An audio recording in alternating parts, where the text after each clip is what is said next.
Patrick Pimblett, or Paddy as he's become much more colloquially known through his career, has recently exploded into the mainstream MMA sphere after a successful debut against Luigi Vendramini at the Apex Center this past week at the UFC. If you're a hardcore follower of the sport, you've likely seen Paddy's highlights or heard whispers of his following for many years, but there's more to this Liverpool native than a funny accent and haircut. This is a fighter who turned down 2 UFC call-ups because he knew that the timing of his debut was crucial to propel him from just a hype UK prospect to a global MMA superstar overnight. And given the amount of hype and anticipation currently circulating regarding his next move, I think it's a great time for me to deep dive on this Liverpoolian fighter and how he nearly instantly became one of the biggest names in our sport, as well as one of the most memeable men on planet Earth. Hey fight fans, welcome back to the Scrapologist YouTube channel. Dylan McGrath here, your host for the Fight Forensics series, and today we're obviously going to be taking a deep dive on Paddy Pimblett, as you saw in that intro. Before we get started, I do want to shout out all my sponsors, Badge of Honor Clothing. There will be a link to their stuff in the description below. Just great martial arts inspired clothing for martial artists by martial artists. You can use code SCRAP20 when you're checking out there to get 20% off your entire order, whether you're getting 1 hoodie or 10 shirts or 4 bags or whatever the case may be. 20% off your entire order with SCRAP20. Other than that, if you're brand new to the channel, if this is your first time seeing one of my videos, I welcome you and I thank you for checking them out. And if you end up liking the video by the end of it, you can always click the like button down below. And if you really like the video and you want to continue to see more fight forensics and some of the other stuff I do, like street fight breakdowns and podcasts about upcoming UFC cards and etc., you can always click subscribe as well. So that being said, let's see why everybody's going matty about Paddy. The Liverpool native Patrick Pimblett was not an exceptional student or a genetically gifted athlete growing up. He got in trouble in school often, an early indicator of his now famous headstrong personality. But sometime around age 14, he found purpose, confidence, and drive inside an MMA gym in Liverpool called Next Gen MMA.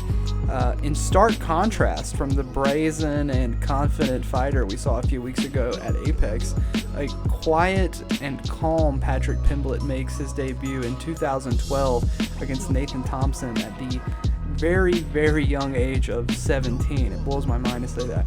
Even at this very early and green stage of his career, we can kind of see the stratagem of Pimblett is centered around his grappling game.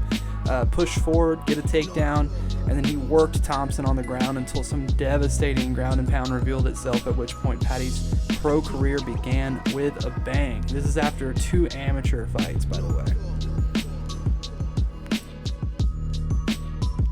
Patrick would go on to run through his next opponents as well in the following year before making his debut with Cage Warriors in 2013. This is the promotion that I think most people associate him with, and most UK-based fighters, as it is one of the largest sources of European talent for the UFC, Bama, of course, being the other. The fight was against Florian Callan, and this is not only where Paddy's style started to really formulate in its early stages, but the fight where more of his own personality and cheeky antics were on display as well. Paddy's kicks, which I'll talk about a bit more later on, were first introduced to his game here, and they served him quite well in the early goings of this fight and would become a staple part of his game as the career went on. 3 months later, Paddy fought Cameron Else on another Cage Warriors card and lost via anaconda choke to the Jackson Wink fighter. The fight was over in 35 seconds, and it is the only time Paddy has been finished in his career to date. He went out and did not tap to this anaconda choke, but it looks like it came on very, very fast.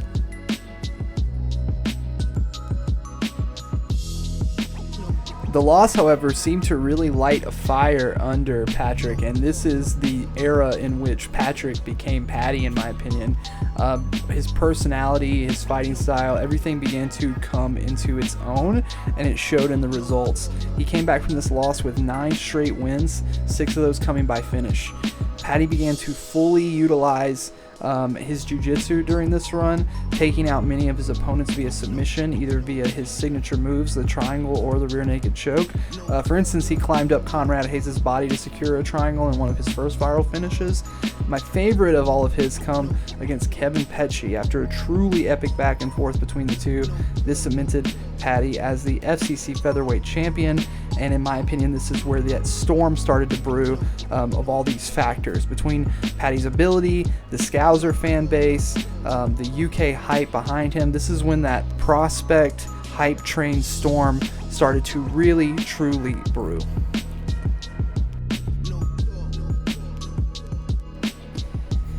It would not take long, however, for the Baddy to return to competition. Nearly 3 months to the day after winning the belt, he would be defending it against Miguel Haro, submitting him near the end of the first, utilizing the tricky grappling he was quickly becoming well known for, but also starting to show some serious improvement in the stand-up early on in this fight as well.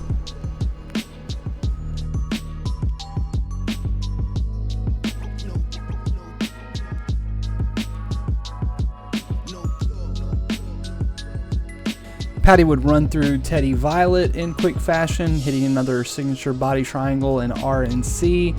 He did get caught in that fight, but this was starting to become a pattern for him. Something to be expected is that he was going to get clipped once or twice in a fight to get what he needed to finish.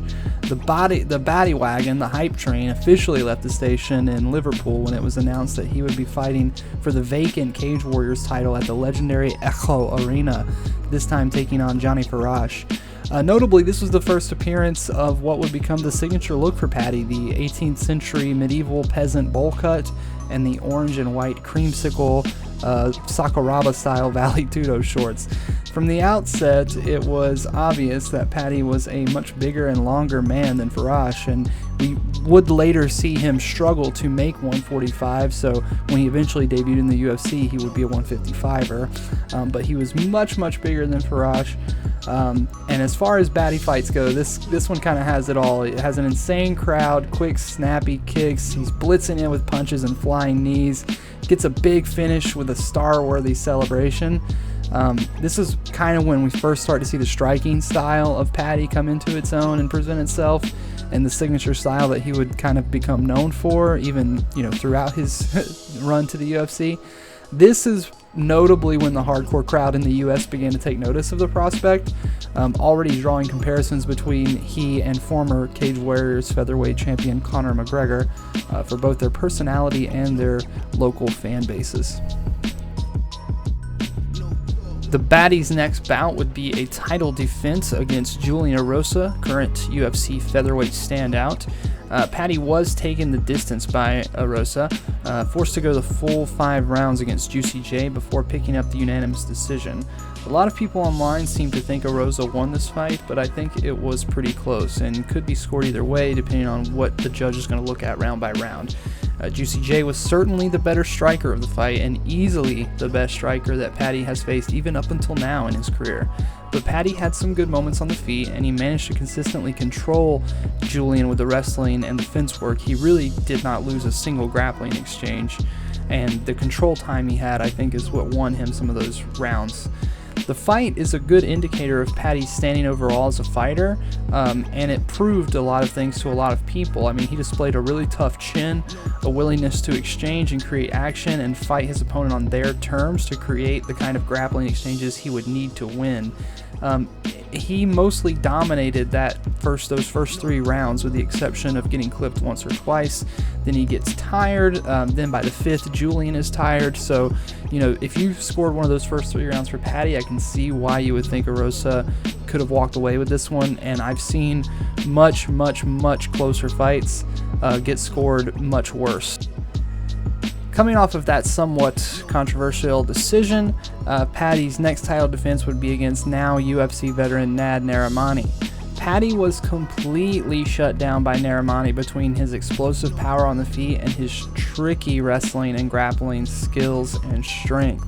Paddy managed to survive some very tough spots to the last bell, but it's arguable if he won a single round. One of the judges did not give him one. Defensive wrestling continues to be a big question mark in Paddy's game after this fight, and I'm very interested to see how he will do against a traditional American or Dagestani wrestler. Doubt began to seep into the minds of the public and into the pages of the MMA media after 2 back-to-back lackluster performances by Pimblett, questioning his status as a legitimate UFC-worthy prospect. He bounced back and replied to those claims by going up to 155 to face Alex Savinas, and after a nearly 5-minute grappling chess match, the Scouser came back out for the second round with Savinas barreling at him with punches.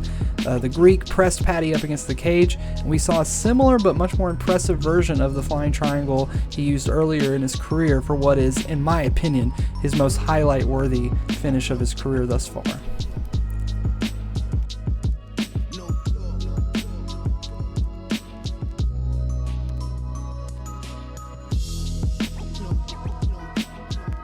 After a finish like that, most would assume that Paddy was ready for the big show, and the big show did come a-calling for the Contender Series, but Paddy had one more mission he wanted to set out and accomplish in the UK, which was the Cage Warriors 155 title. In a fight billed as the biggest fight in the UK, Paddy would take on fellow walkout expert Soren Bach. The fight was brilliant and delivered on its premise with an exciting affair between the two.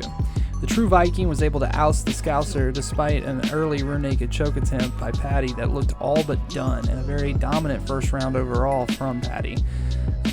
After the first round was over, it would seem that Paddy used a little too much energy, was forced to backpedal for most of the remaining rounds, resulting in a lopsided decision for the True Viking. But more on that whole backpedaling thing in a minute.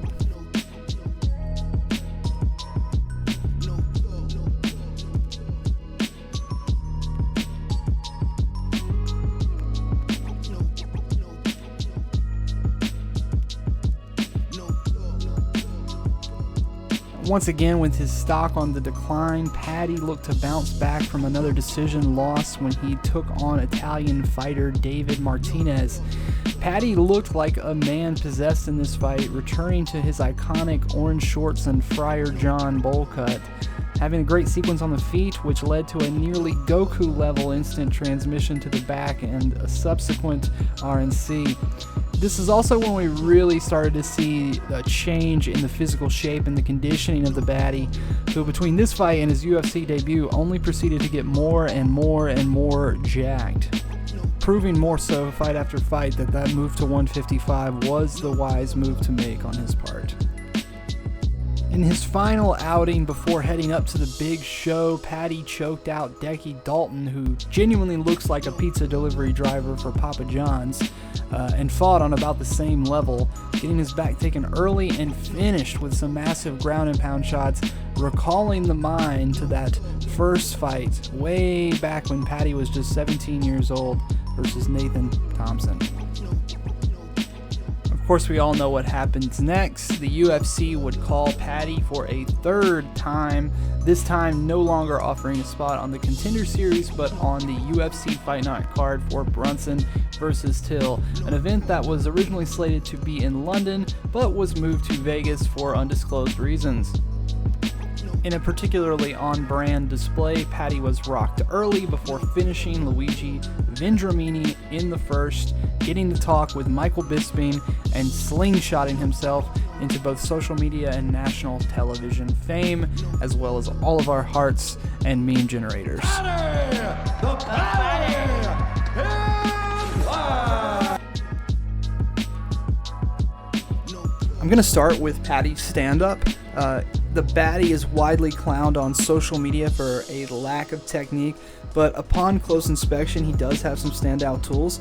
His kicking game may be the most underrated part of his arsenal, as he snaps kicks to the legs, body, head with great speed for a featherweight in Cage Warriors, and now in his current physical shape, he looks like a UFC caliber lightweight in terms of those strike speed. If he can tailor that ability in the same way Justin Gaethje refined his brawling style, is bought into a very fine boxing style, we could see him evolve these kicks to serve him much better in the UFC than they did in the lead up to that part of his career.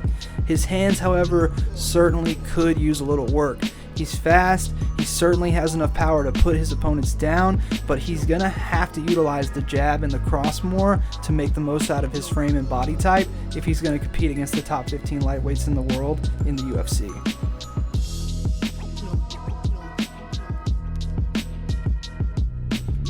So let's talk about grappling a little bit. Paddy is, to say the very least, a very unconventional wrestler by American standards. A big knock on UK fighters in general is that they don't have a ton of mat time with wrestlers that are on the D1, college, or national title seeking level across the pond. Paddy's wrestling ability certainly comes from a more jiu-jitsu state of mind, as he favors leg sweeps and pulls and even standing traps with the legs to create takedowns that are unorthodox as his submissions, but I will say I find him to be pretty effective in this regard, and his ability to attack a single leg and creatively come up with ways to break his opponent down further and further surprises even his most experienced opponents.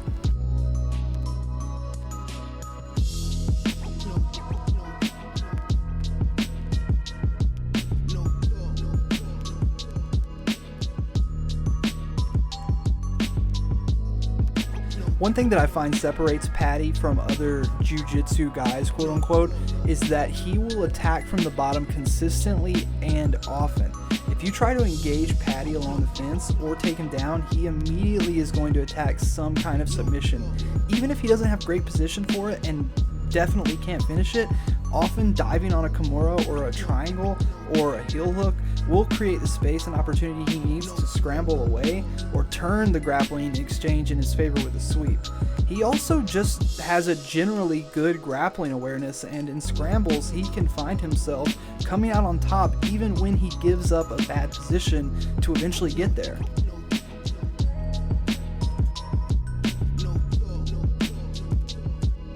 Obviously, Paddy is most well known for when he is on control on the ground, he is usually like a heat-seeking missile for back control. I mean, he can get there from so many positions. He'll immediately look to control with the hooks, and once he has the control, he'll transition to a body triangle and immediately begin crunching for that RNC. It's definitely his most effective position, and if you've got this guy on your back, you're in for a hard time. I would say if I was formulating a plan to fight Paddy Pimblett as a future opponent, I would say that this is a must avoid scenario, rather than trying to work on just defending your back takes from your back. You should work on maybe not ending up here in the first place.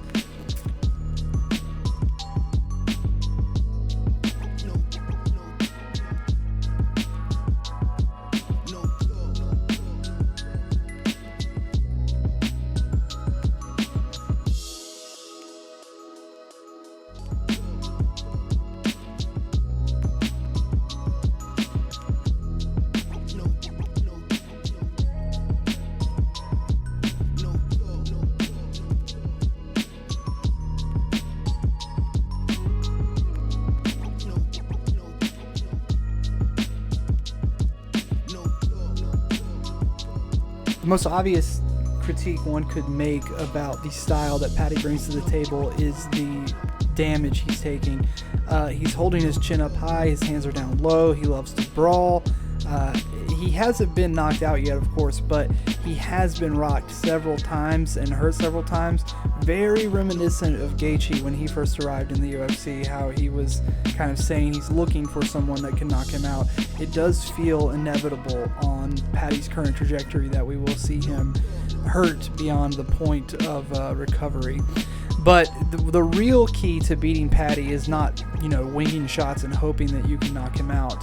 I think that the real key to coming up against him, and the thing that he should work on the most, is fighting backwards or getting a sense of ringsmanship to where he can cut his opponents off and circle back towards the center of the cage, a la Cody Garbrandt versus Dominic Cruz, or Wonder Boy is pretty exceptional at that.